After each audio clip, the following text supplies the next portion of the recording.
Hello my friend, welcome back to another video. So today I just want to start off by showing you how my painting dried from the Great Switcheroo collaboration, which, by the way, part 2 has been planned for February 21st starting at 2:45. We have 4 new artists joining us and it's going to be a blast. I loved it. But anyway, I wanted to show you how this dried and what it looks like before I apply the resin. And then I'm going to show you what it looks like after the resin is applied. But you can see it dried perfectly.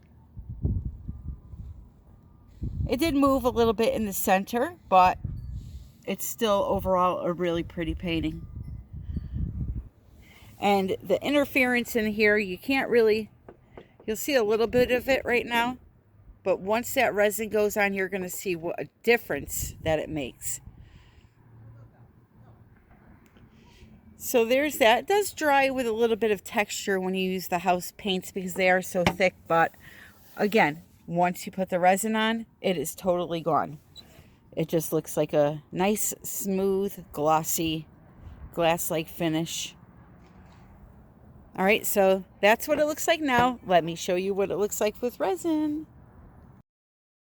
I am truly flabbergasted. There's a word I don't say every day. Look at this beauty.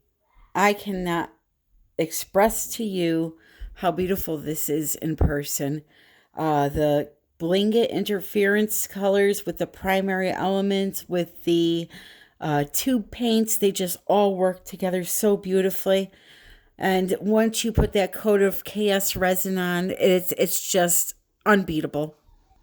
This piece is available for purchase. If you're interested, you can email me artbytammy@yahoo.com.